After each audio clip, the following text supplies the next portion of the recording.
In a word, the Anthropocene, which is the sixth major extinction that this planet will experience, unless we do something to change it.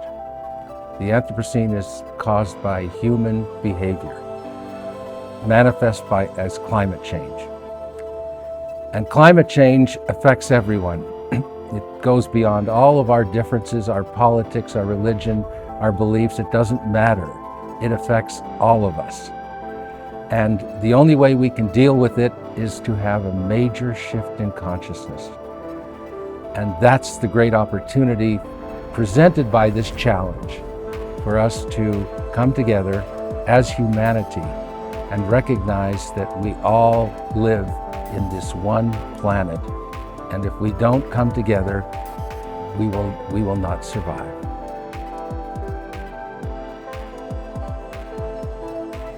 Well, certainly in the West, we've got to move away from our short-term focus, whether it's quarterly reports, whether it's four-year election cycles. Everyone's interested in just surviving the next quarter or the next term, and the problems we face are way beyond one quarter or one term.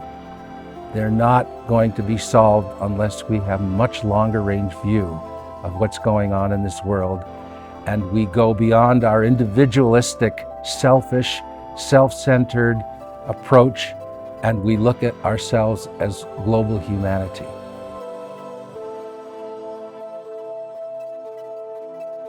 Business affects so many lives because most people work in some form of business or institution. And that's where so much of our resources are concentrated, our financial resources. So if you can mobilize businesses to address the larger challenges we face, we're actually mobilizing the greatest number of people and the greatest number of resources to have the most impact. So it's a very practical solution. Businesses are properly led and directed can play the biggest part in addressing the challenges we face, more so than governments, more so than religious institutions, in my opinion, because that's where the power and the finance and the resources are concentrated.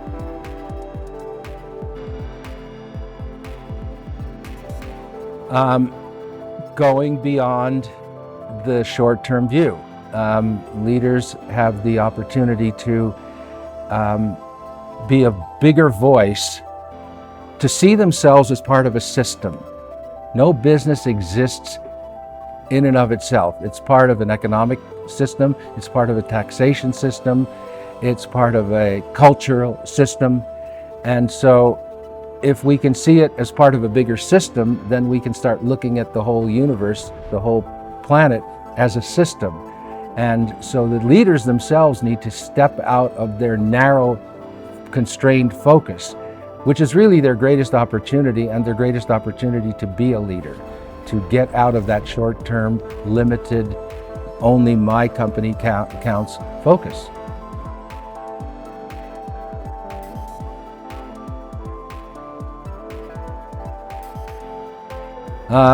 Several ways. I've led several organizational transformation initiatives, and one thing is very clear to me, that the initiative will only work when the leader buys in 100%.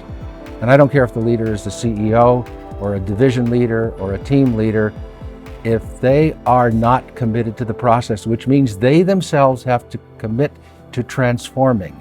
It can't work like, oh, it's good for them, like everyone else, they're exempt because they're the leader. No, they themselves have to commit to the process. When they commit to the process, and that means overcoming fear, that overcoming their being open to realizing that they don't know everything, that they are not the end of the whole solution. Everyone contributes, and they're there to facilitate that.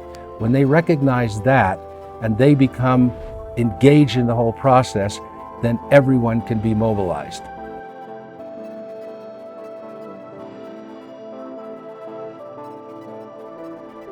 my experience in my own company and working with other companies is that every person wants to experience that their life is meaningful.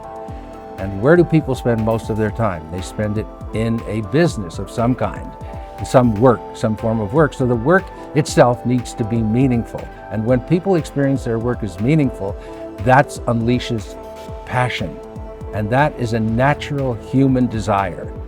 What we see in so many organizations is resignation. Why? Because they don't see any future for themselves, for the company, for their family, etc. So a leader has a tremendous responsibility to shift that mood of resignation into one of great possibility. And that's possible to do. The way they structure the company, the way they construct their reward systems, the way they construct their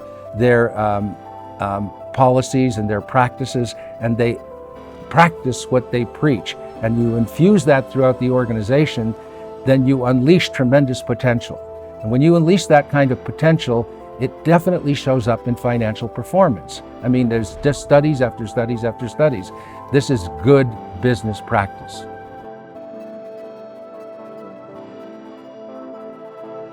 For leverage, I want to work with leaders because it gives you the most leverage. I mean, you can, because a leader has the greatest impact, and therefore, if you work with the leader, you're actually taking what you are passionate about, what you care about, and you're extending it more effectively because you're working with people who can then take that work and pass it on.